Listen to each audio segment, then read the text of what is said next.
vamos para um momento com a mesa redonda, não é? Sim, estamos à mesa, obviamente, mas a nossa mesa redonda, onde nós vamos conversar com duas mulheres também hiper, super, mega experientes.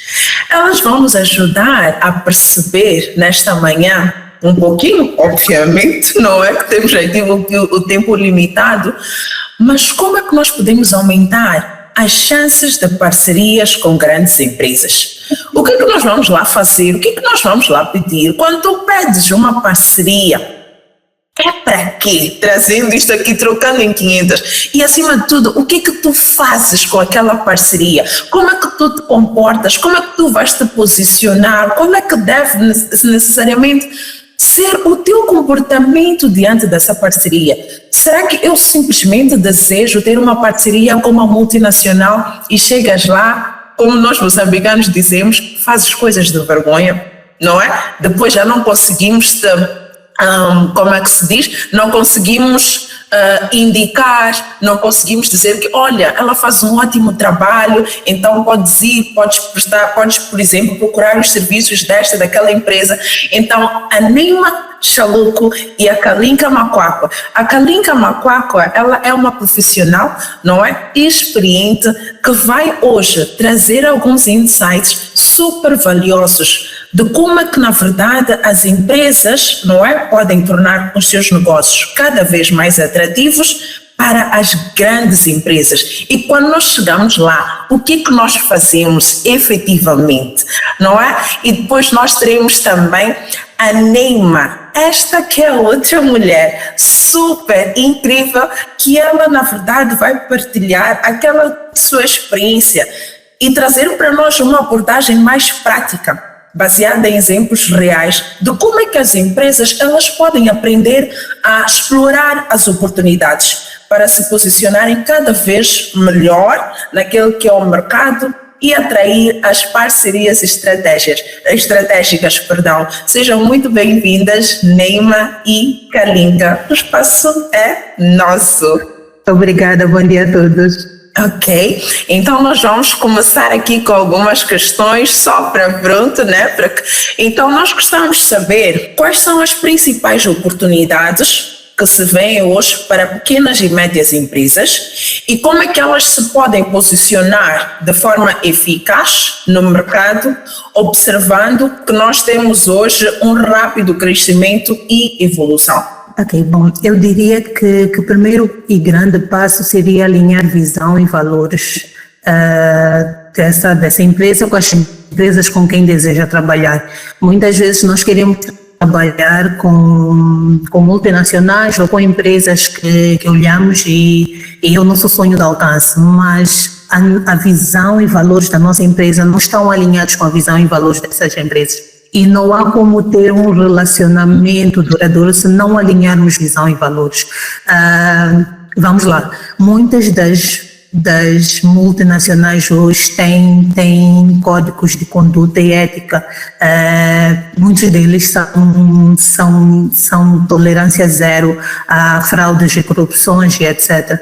E quando eles vão fazer o due diligence das empresas com quem vão trabalhar com eles, eles garantem que essas empresas têm exatamente os mesmos valores que estas empresas. Ou seja, se na minha empresa não tem um código de conduta que está alinhada a qualquer multinacional, infelizmente eu não vou passar pelo due diligence. A minha empresa não vai passar pelo due diligence. Então é importante que quando olhamos para o mercado, quando tentamos nos estabelecer no mercado, tenhamos visão de quais são as empresas que nós queremos alcançar primeiro, depois quais são os valores dessas empresas. Então não vamos lá tentar passar aos sites, tentar fazer parte da carteira de fornecedores daquela empresa se nós não tivermos os nossos valores alinhados, porque senão vai ser correr um processo, muitas vezes até podem ser adjudicados em um processo de sourcing, mas depois o relacionamento não vai gerar frutos. Incrível, Kalinka. E lembrando aqui aos participantes que mais uma vez o aspecto visão ele aparece, visão muito clara e valores. Então é uma dica. quanto mais se repetem alguns termos aqui, temos de prestar atenção. Ninguém combinou, estamos a falar de uma consultora financeira e estamos a falar de alguém que lida com empresas, mas elas trouxeram aqui este termo: visão muito clara. Deve existir este alinhamento. Incrível. Então, visão clara, valores, eles devem estar hiper, super, mega alinhados.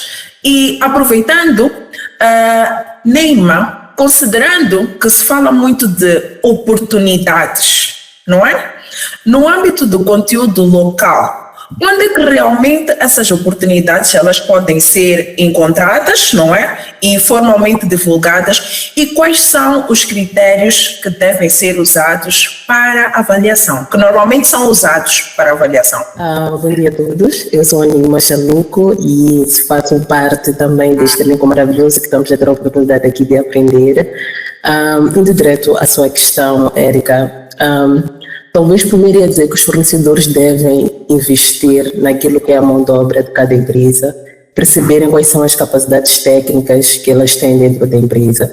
Porque no final do dia, quando eu olho um processo, quando eu recebo um processo de compra, eu tenho que verificar se efetivamente aquele fornecedor tem capacidade, primeiro, para desempenhar aquela atividade. Podia trazer aqui grandes, vamos lá, comentários de empresas ou de outros profissionais da área, mas eu prefiro trazer aquilo que é a minha dor na prática, aquilo que eu vivencio dia a dia dentro da empresa. E muitas das vezes os fornecedores, em algum momento vou usar suppliers por uma questão de hábito, muitas das vezes os fornecedores não têm esta capacidade. Eu recebo portfólios de fornecedores que fornecem, por exemplo, material de escritório, mas no mesmo alvarado vais ver que ele faz construção civil, no mesmo alvarado vais ver que ele faz assistência, seja consultor financeiro, no mesmo alvarado vais ver que ele faz construção de sites. E depois eu acabo percebendo que provavelmente esse fornecedor acaba perdendo o foco do que efetivamente ele quer fornecer o serviço às multinacionais. E nós, normalmente, quando olhamos para um portfólio, nós verificamos o que o fornecedor tem know-how em fornecer à empresa. Porque no final do dia eu não quero adjudicar um parceiro que não vai conseguir primeiro cumprir os meus prazos de entrega, que é extremamente crucial para mim. Vou verificar que eu vou adjudicar um fornecedor que não vai ter capacidade financeira para comprar, vamos lá, matéria-prima, e depois no final do dia também não vou ter aquele serviço que depois vai afetar aquilo que são os objetivos do meu cliente interno, porque depois aquela propaganda, aquela antena que é para poder se construir o site não vai acontecer, logo a empresa também vai acabar tendo grandes dificuldades ou perdas financeiras. Então, olhando para aquilo que a empresa deve ter, para que possa ter a oportunidade para poder lhe adjudicar no futuro, acho que primeiro é essencial que ele tenha uma contabilidade organizada, porque nós, como profissionais de compra, que a Linka aqui pode testemunhar, nós já não olhamos o preço, e muitas empresas, as pequenas empresas, pensam que dando um preço de 10 meticais é o suficiente para ganhar um negócio, que muitas das vezes não é verdade. Então, nós hoje fazemos compras estratégicas, e compras estratégicas olhamos para a capacidade financeira da empresa, pedimos as demonstrações financeiras. Sabemos que em algum momento os contabilistas podem viciar a sua contabilidade, mas nós também temos financeiros da área que nós pedimos suporte em caso de alguma assistência, que é para verificar se realmente aquele fornecedor tem uma boa capacidade financeira ou não. E muitas das vezes até vamos à banca, que é para verificar, porque alguns fornecedores acabam nos pedindo pagamento adiantado. E é um risco muito grande para nós darmos um deal para o supplier, pagamos em advance, chegar ao final do dia ele não faz entrega de serviço. E já tivemos muitos problemas disso. Número 2, para ele ter também uma oportunidade, eu acho que ele tem que ter a questão da mão de obra organizada dentro da empresa. As empresas querem trabalhar com multinacionais, mas têm dificuldades básicas como língua e inglês. Percebo que estamos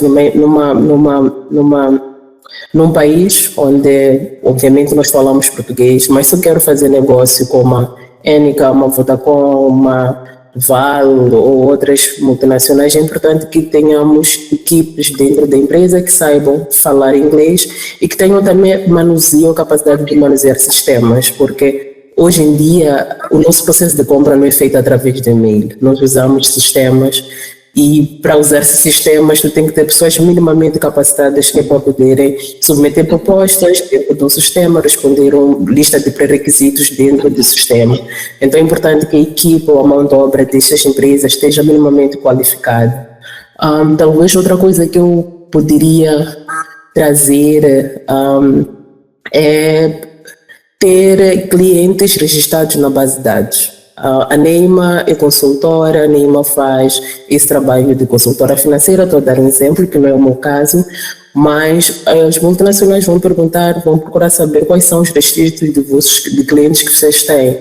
E muitas das vezes as empresas não têm. Tu perguntas muito trabalho, ainda vou verificar. Então, tu estás a concorrer para um concurso, desculpa a redundância, mas tu não tens uma base de dados dos seus clientes, onde a Neima ou a Kalinka pode procurar saber se efetivamente eles fazem um bom serviço, se os serviços estão a ser entregues a tempo ou não. Então, são pequenas coisas que acabam perdendo as pessoas a terem a oportunidade de trabalhar com grandes empresas, e no final do dia essas coisas todas dão diferença. E quero desmistificar que hoje em dia os profissionais de compra não olham para o preço. Muitas das vezes 90% das compras que eu faço são, vamos lá, adjudico fornecedores com preços altos, porque nós estamos à procura de capacidade técnica e infelizmente os fornecedores nacionais não têm essa capacidade. Para terminar, tanto do meu lado, por exemplo, nós temos goals, onde nós temos que adjudicar 20% das empresas locais.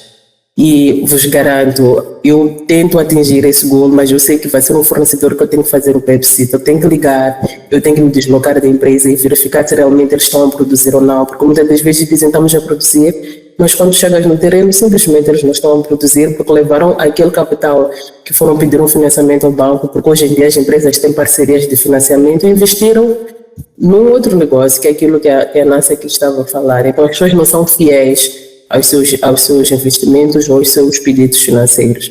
Então no final do dia acaba afetando um e o outro fornecedor que realmente tem capacidade para fornecer o serviço, mas depois nós profissionais da área ficamos com receio de adjudicar suppliers locais. Então, bem, eu falo muito. Se não mandares parar, eu vou trazer aqui muitos comentários, mas acho que de uma forma geral, acho que acabei falando tanta coisa, basicamente é isso. Uau, muito obrigada. Podemos pegar aqui alguns pontos super mega importantes. A questão da língua, investir na mão de obra, não é? Ter a questão mão de obra organizada, clientes registrados na base de dados. Essa é uma questão que a mim admira-me bastante, né? Nós colocamos quem são teus clientes ou que tipo de clientes tu tens.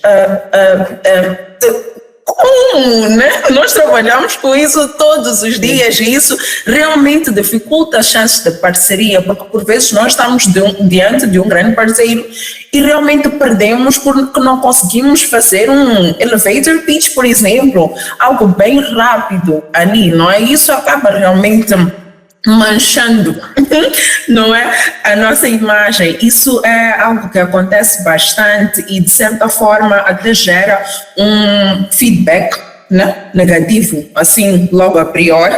E gostávamos de saber da Kalinka com relação à questão do feedback, não é? Por vezes nós temos ali oportunidades de melhoria e ao mesmo tempo de reforçar alguma confiança, não é? Para grandes empresas. Quais é que são, na verdade, práticas mais eficazes que nos ajudam a garantir que situações desta natureza, de certa forma, não impactem naquilo que é o nosso crescimento e também melhor reputação? Ok, na verdade eu traria aqui dois grandes exemplos. A Neima esteve a falar de capacidade financeira. Muitas das grandes empresas hoje têm termos de pagamento, ia falar um termo impossível em inglês, tem termos de pagamento muito longos, acima de 30 dias. Nenhuma big company paga em 5 dias, paga no recebimento da fatura. Todas elas pagam acima de 30 dias. Antes era até 30 dias. Hoje muitas delas tendem a pagar até 120 dias, como forma de proteger o cash flow. E muitas empresas não estão financeiramente capacitadas para isso. Ou seja, eu associei-me a Sheila, abri uma empresa porque eu tenho a noção de que uma das big companies precisa do serviço X. Fomos lá, temos toda a documentação, temos um cash flow limitado e pretendemos prestar serviço. Passamos pelo processo todo de documentação, somos adjudicadas a prestar esse serviço, nos comprometemos com um prazo de entrega muito curto, porque queremos ser adjudicadas, colocamos um preço sem nenhuma margem de lucro, porque queremos mesmo prestar serviço. E na hora de entregar o serviço não conseguimos entregar. Não conseguimos entregar porque, possivelmente, no caso do fornecimento de equipamento, de material, não chegou. Não conseguimos entregar porque possivelmente demos um preço abaixo, mas quando fomos efetivamente fazer a busca no mercado, descobrimos que o nosso custo está totalmente fora da realidade do mercado. Não conseguimos entregar porque dentro da empresa não temos uma estrutura, um pouco daquilo que a Nima esteve a dizer, capacidade técnica, etc., para conseguir atender aos nossos clientes, e o que nós fazemos é nos calamos. Data de entrega, não vamos entregar, tivemos um problema. As empresas não têm maturidade o suficiente para poder deixar os seus clientes a par da real situação. Um exemplo claro é que hoje o país vive uma tensão política muito grande. E muitos dos fornecedores possivelmente têm os seus caminhões na fronteira e não podem passar para Moçambique. Sabemos todos que a fronteira fechou, não sei o que acontece neste momento com o porto de Maputo, mas possivelmente esteja na mesma situação. E se eu tinha uma entrega para fazer na segunda-feira, está claro que eu não vou conseguir fazer, porque está fechado desde quinta-feira e o equipamento não chegou. Tenho o plano de receber isso na sexta, conseguir fazer todo o processo de despacho, ter na empresa para poder segunda-feira estar a fazer a entrega. Não chegou. Esse fornecedor simplesmente não vai dizer nada ao cliente, porque vai subentender que o cliente sabe que a fronteira fechou. Não, o cliente não tem que saber que a fronteira fechou. O cliente precisa receber um feedback claro do que está a acontecer, de onde é que está a carga, do porquê não chegou e um plano de quando é que será entregue. Como cliente, eu não tenho que subentender que a fronteira fechou e possivelmente o meu fornecedor está com algum problema. Não é esse o meu papel. Nós temos um contrato, nós temos prazos já acordados, nós temos responsabilidade e eu espero que o meu fornecedor seja responsável e me traga essa informação sem eu ter que pedir. Então, infelizmente, muitos fornecedores não conseguem fazer isso, não conseguem dar cara a tapa e poder partilhar com os seus clientes que estão a passar por um problema e vão por exemplo, atrasar uma entrega. Então, acho que é um pouco do que a Nima esteve a falar, capacidade financeira, ter uma equipe estruturada de marketing e outros para poder passar esse feedback. O cliente precisa se sentir confortável de ter adjudicado um fornecedor. Nós todos sabemos que o país está a passar por uma tensão política, mas é importante que eu tenha um fornecedor que possa me dar feedback do que está a acontecer com a carga que eu encomendei. 2, garantir que tenho capacidade financeira suficiente para esperar o período de 30 dias ou mais. Uau, incrível. Algo que eu ouvi também há dias é dar satisfação e resolver o problema. Sem justificação, por favor. É dar satisfação e resolver o problema. E há necessidade também de trabalharmos mais ou investirmos mais naquilo que é o conteúdo local. Né? Como é que as empresas, na verdade, elas podem usar o conteúdo local como ferramenta para fornecer parcerias estratégicas com outras empresas, governos, organizações locais? Será que a Neima poderia partilhar, se calhar, um exemplo prático, não é, de sucesso neste tipo de colaboração, considerando que é dar satisfação, resolver o problema, questões políticas, fronteira fechada? Talvez para a questão relacionada ao conteúdo local, diria que porque a empresa onde eu trabalho, não vou estar aqui a mencionar o nome, obrigatoriamente deve garantir que todos os gastos que a empresa tem no final do ano financeiro, 20% tem que ser a nível do conteúdo local. E por ser uma telecomunicadora, obviamente eu não tenho como não trabalho com agricultores, não trabalho com pedras ou com gás, mas para aquilo que são materiais, por exemplo, fornecimento de serviços, falo de material de escritório, consumíveis, que basicamente 90% ou 100% delas acaba sendo conteúdo local. Então, o que a empresa faz, muitas das vezes nós temos, pode parecer brincadeira, mas temos fornecedores que não têm nem e-mail. E acaba sendo muito difícil interagir com esses fornecedores. Mas depois, quando nós vamos buscar, é que eles têm uma vontade muito grande. E dentro da empresa existem pessoas que vão estar, como diz a Sheila Jornada, eles vão poder acompanhar esses pequenos fornecedores ao registro ou a poder abrir uma conta de Gmail, a capacitar talvez temos casos, por exemplo, o fornecimento de material de escritório é um negócio de família, os mulheres trabalham muito em família, então chega a empresa que o pai é o dono, mas a esposa está no caixa, o filho faz uma espécie de warehouse, ok?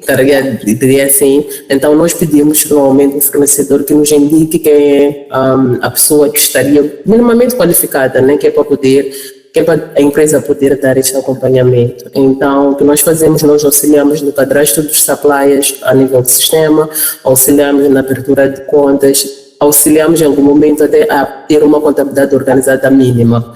Obviamente que isso traz custo para a empresa, mas existe um orçamento que já foi disponibilizado a nível da empresa que é para treinar fornecedores para que possam no futuro serem grandes parceiros de negócio, porque o objetivo no final do dia não é eu ter uma relação apenas de Neima e o fornecedor e já está uma relação comercial, mas no final do dia tanto o meu gol como o gol da Cadinha quer ter uma relação de parceria. Eu preciso de si e tu, como fornecedor, me vês como um cliente estratégico. Então, quando tem essa parceria, já não é preço que dita, já nem é capacidade técnica, porque nós já chegamos num ponto onde existe confiança, lealdade, e eu adjudico a Érica, eu tenho certeza absoluta que aquele serviço vai ser me entregue, eu não tenho que fazer enormes follow-ups.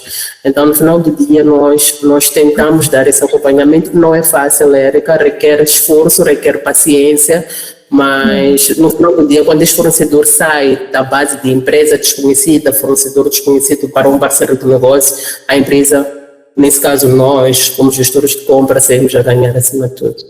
E temos situações, muitas das vezes, neste caso, por exemplo, das manifestações que o país tem vivido, é apenas uma chamada, eu preciso de mantimentos, porque temos, por exemplo, o call center não pode parar, infelizmente, né? Então, desde lá, pessoas já trabalham 24 horas e eu preciso de fornecedores que eu vejo como parceiros que possam responder e dar-me um serviço sem ter que enviar uma ordem de compra, sem ter que mandar um e-mail formal, porque eu estou em crise. Então, é importante que eu transforme ou que eu acompanhe essas pequenas empresas para que cheguem ao nível de parceria e que possa haver essa reciprocidade dentro da negociação. Uau, sensacional. Eu não sei quem não está atento aqui, mas agora do que a Neima acabou de falar, o que eu pude pegar e está mesmo a bombardear na minha mente é: se prometeste entregar algo, por favor, e tu prestas aquele serviço, por favor, entrega-me a tempo e horas.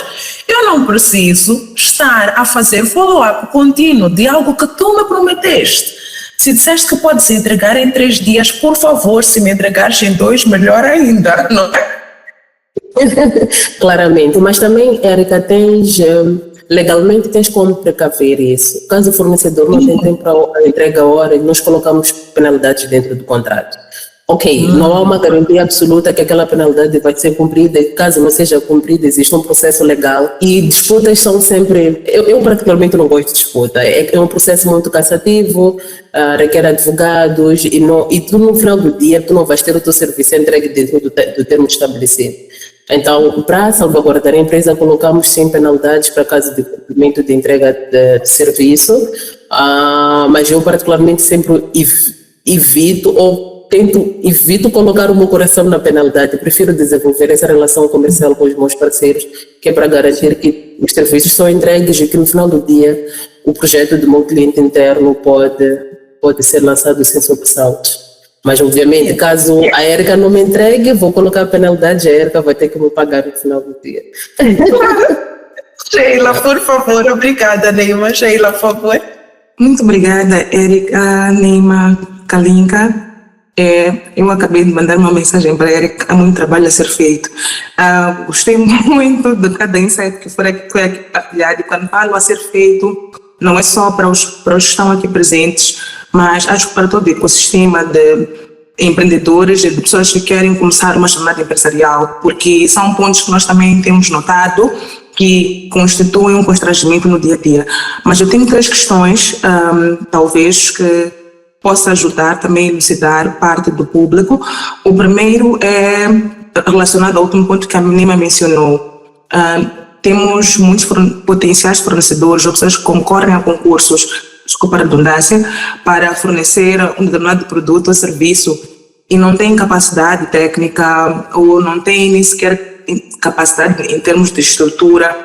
Existe um feedback loop que é colocado de forma eficiente para que este potencial fornecedor saiba os pontos que tem que desenvolver e quem sabe no ano que vem voltar a concorrer ou nas próximas oportunidades voltar a concorrer.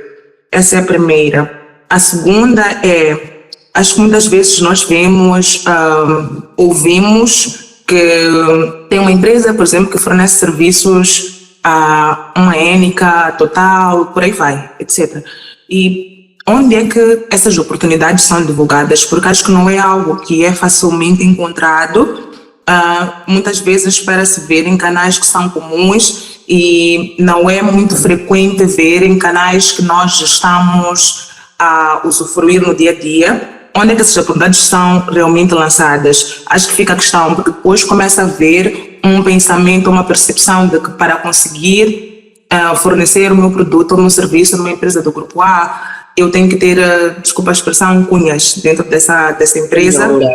Isso, para poder conseguir ter atenção e ter o meu processo a andar. A terceira questão e a última, quando falou-se de contabilidade organizada, incluímos aqui empresas que estão em regime de SPC ou simplesmente o termo literal contabilidade organizada? Sheila, a tua primeira questão foi referente a feedback, certo? Tem um concurso, o fornecedor submete uma proposta, a proposta não passa tecnicamente ou comercialmente e o fornecedor é rejeitado. Comunicamos em alguns concursos de alto valor, chamamos high value, né? Mas existe, como deves ter noção, são vários concursos que nós corremos, então ia mentir neste fórum se eu dissesse que eu consigo dar feedback a todos os fornecedores quando são registrados, quando são rejeitados. Contudo, temos algumas situações em que os suppliers pedem esse feedback e nós damos, mas não é de praxe, pelo menos na minha categoria, em todos os concursos que eu corro, dar feedback, o porquê do supplier não ter rejeitado. Então existe aqui talvez o fornecedor também tem que de tomar a iniciativa de questionar do porquê que ele foi rejeitado e que é para nós podermos dar mais inputs.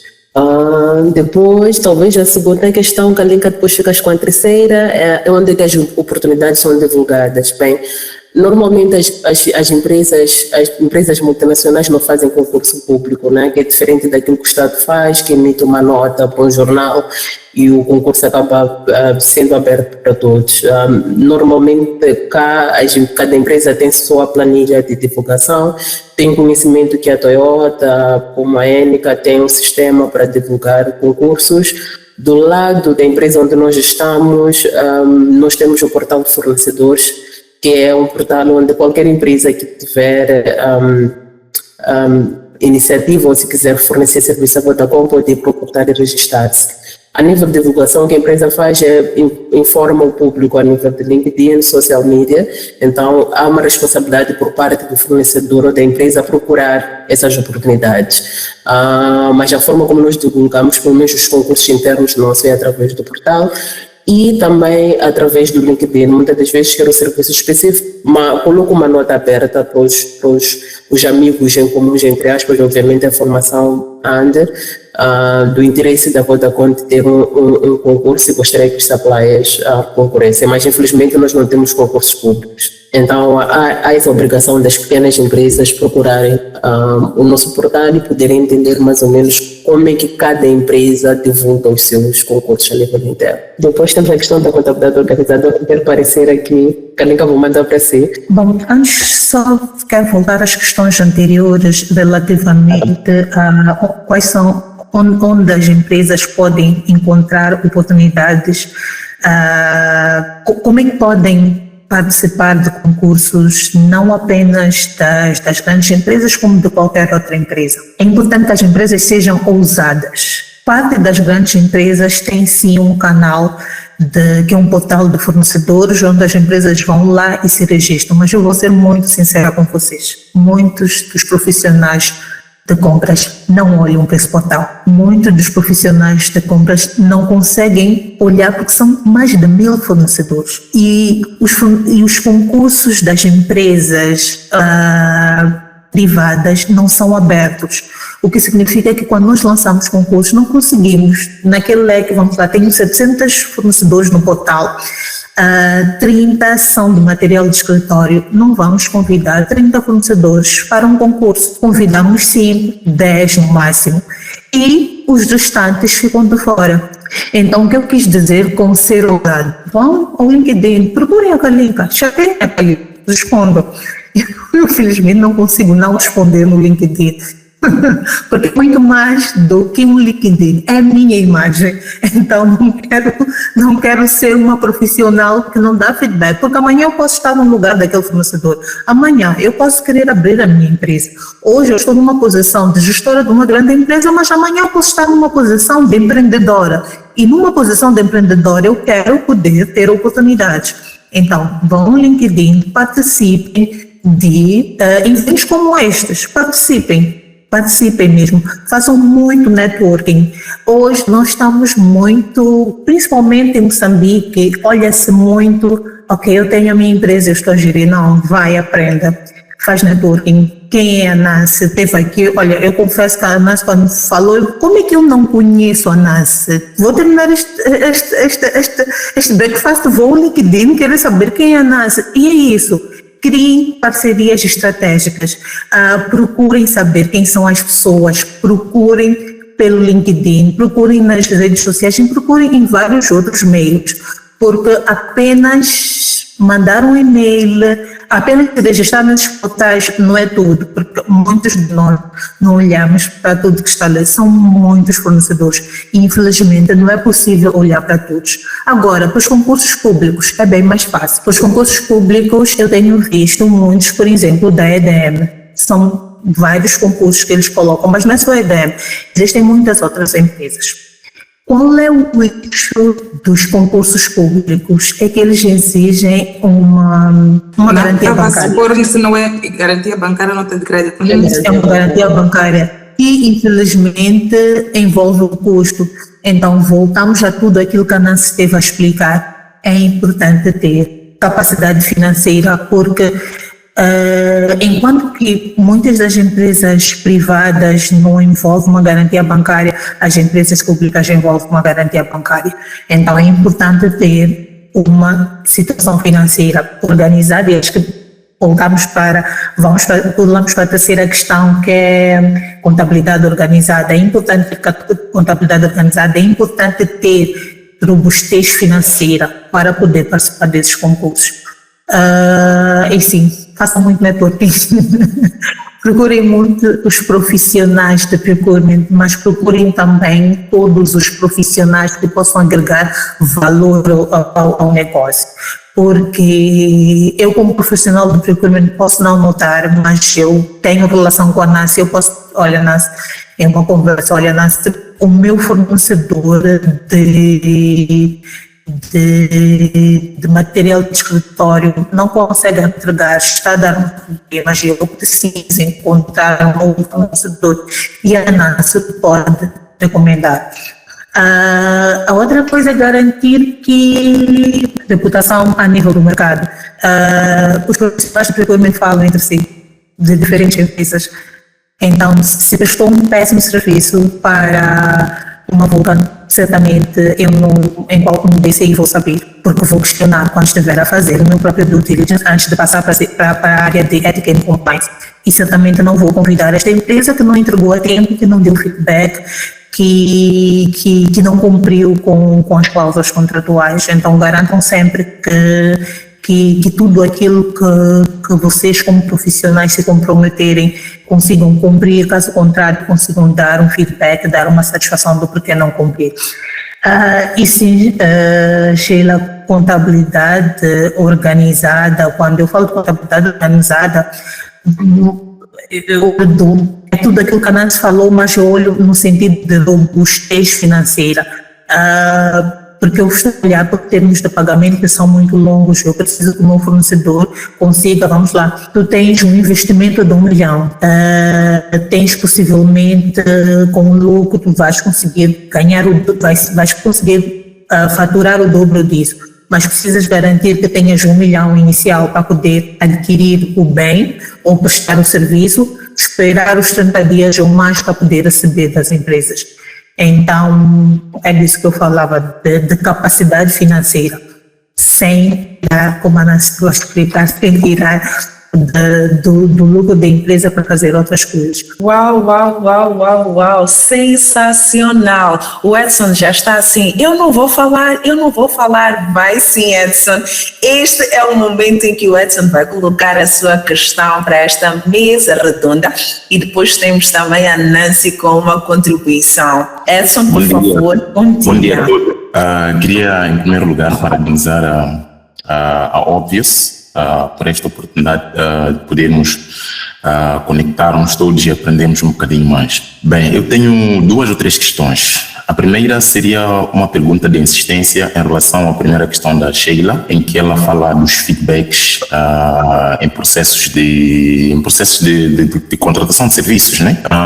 Muitas das vezes as empresas privadas, elas podem não colocar, tem um concurso a correr, mas elas não colocam. Temos apenas a data limite para a entrega das propostas, mas depois elas não dizem, por exemplo, em quanto tempo as empresas ou classificadas ou as não classificadas terão algum feedback. Então, eu queria saber da vossa parte, por exemplo, pela vossa experiência, quanto tempo depois, se eu não tiver algum feedback de algum cliente, eu posso fazer insistência e quantas insistências eu posso fazer ou podem ser feitas, porque às vezes em que eu faço uma primeira insistência, o cliente não responde, faço uma segunda, faço uma terceira, depois acaba parecendo um chato, está toda hora a insistir, não vê que não há resposta, então por vezes diz que o silêncio pode ser uma resposta, né? Obrigada, Edson. Por favor, Naima Kalinka.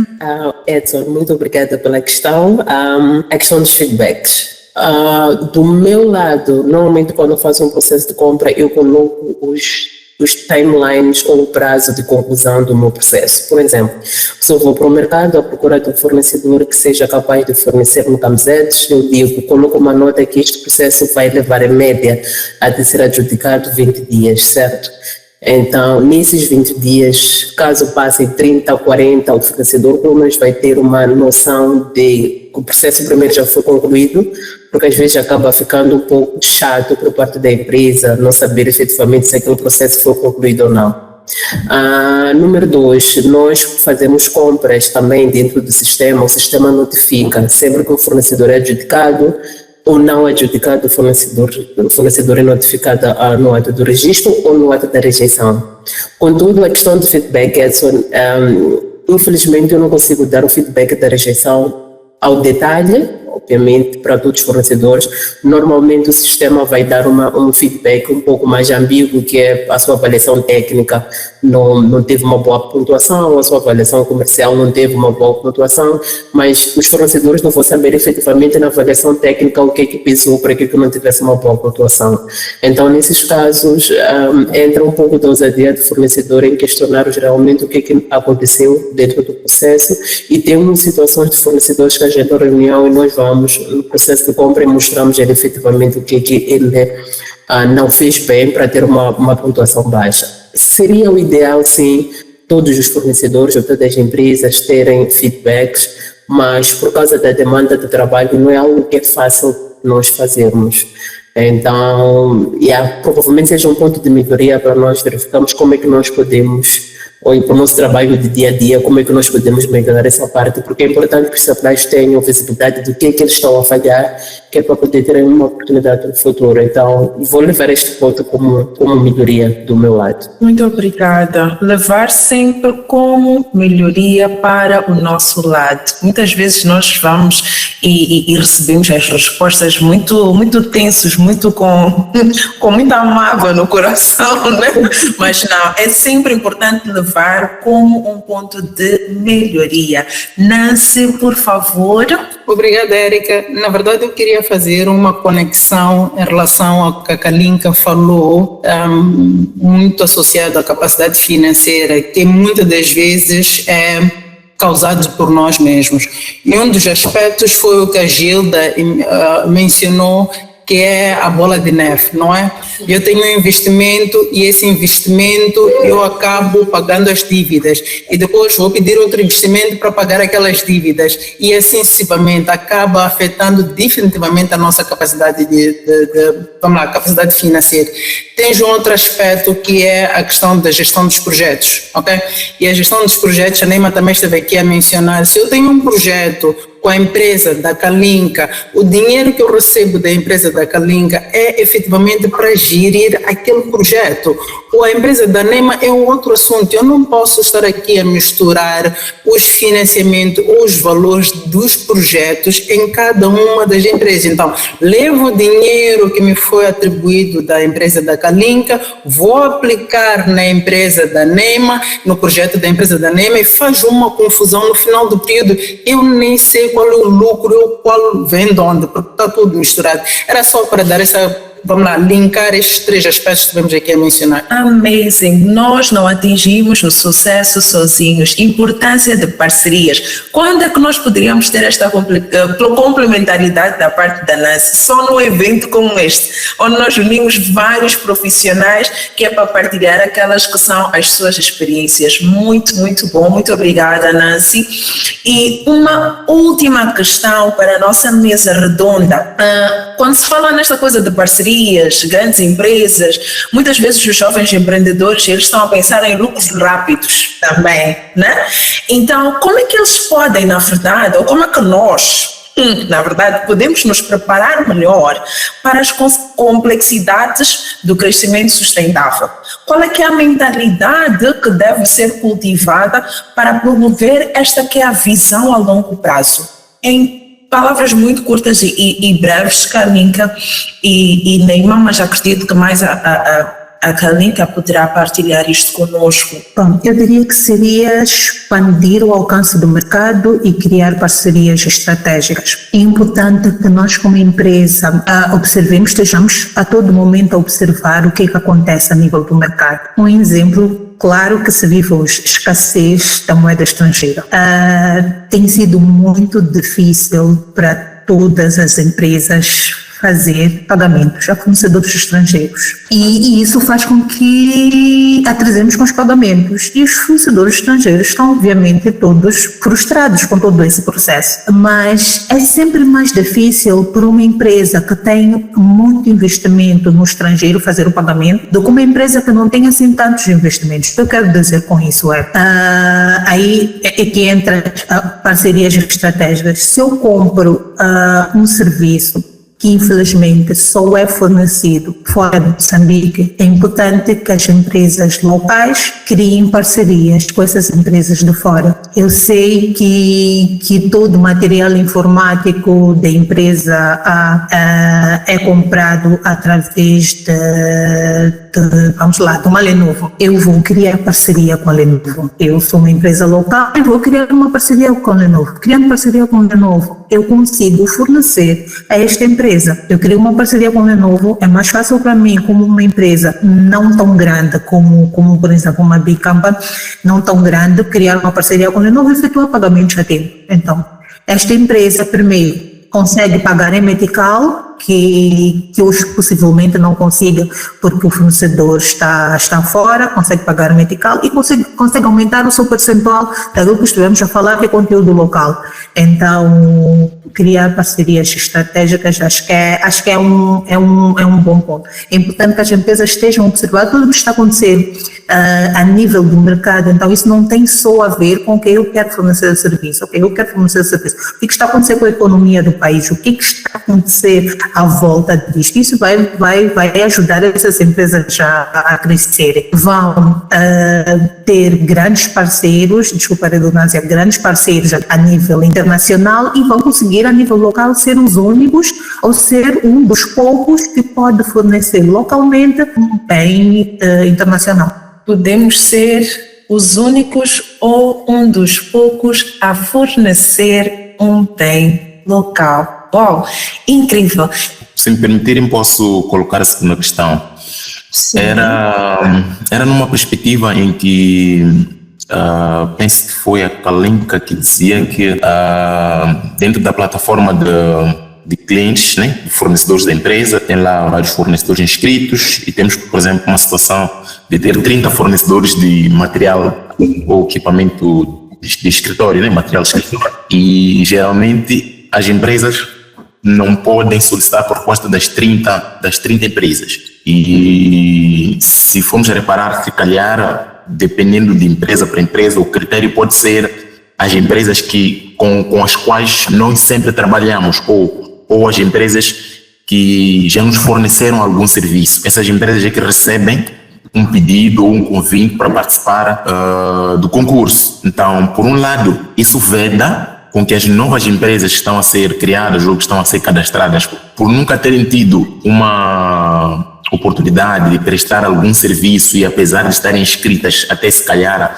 há 3, 4, 5 anos, elas acabam não tendo oportunidade de poder participar de algum concurso e de mostrar o seu potencial. Então a minha questão seria, como é que eu posso me destacar para estar dentro das 5 ou das 10 empresas inscritas e conseguir em algum momento, sendo a primeira vez, né, ultrapassar esta barreira e poder apresentar alguma proposta? Ok. Primeiro, fazer um comentário. Sim e não. Podem sim ser as únicas, as que efetivamente já prestam serviço para nós, e não. Por quê? Porque muitas das empresas, depois de um longo período a prestar serviço, tornam-se viciadas em que sentido? Têm o hábito de não entregar a tempo, têm o hábito de muitas vezes também não apresentar uma proposta, têm o hábito de achar que a Kalinka já sabe quem eu sou, a Kalinka já sabe como é que eu presto o serviço e possivelmente não vou apresentar uma proposta técnica elaborada. A Neima esteve a dizer ao longo da explanação dela que hoje não é mais sobre o preço. É muito a ver com o que tecnicamente o Edson e a empresa do Edson têm oferecido. Mas como é que pode se destacar organizando a sua empresa? Vamos lá, a partir do momento em que eu olho Kalinka Limitada, a primeira coisa que eu vou é tentar encontrar o website dessa empresa. Muitas dessas empresas não têm um website. 2, o Edson apresenta a sua empresa, mas quando eu vou ver a sua empresa é edsonjamice@gmail.com. Confesso que eu vou olhar e vou dizer, ok, não tem um website, é edsonjamice@gmail.com. Você tem que tentar encontrar um company profile e não tem um company profile. Então, certamente, Edson, eu vou dar oportunidade às empresas que estão um pouquinho mais organizadas. Então, é importante que organize a sua empresa para quando chegar essa oportunidade, eu possa ver alguma coisa que seja visível a nível da sua empresa. Vamos lá, vou ao LinkedIn, não tem lá um site da empresa. Então não consigo ver quem é esta empresa. É só um Edson, está ali no website, apresentou 3 documentos, está pronto para prestar serviço para uma big company, mas não tem nada. Tem um e-mail, @gmail, não tem um website, não tem uma página no LinkedIn, não tem uma página no Instagram. Eu não consigo encontrar o Edson. Infelizmente, Edson, eu não posso nem convidar o Edson a um concurso. Oh meu Deus, a Kalinka fechou em grande, não é? Foi simplesmente direta e muito profunda acima de tudo. Parecem pontos muito fúteis, coisas banais, mas muitas vezes é mesmo isto, né? Podíamos pegar outros aspectos aqui, mas o tempo ele já nos foge. E muito obrigada, Neima, muito obrigada, Kalinka, obrigada, Nancy, também pela sua participação, Edson, thank you so much. E desta forma, nós encerramos o nosso momento de mesa redonda.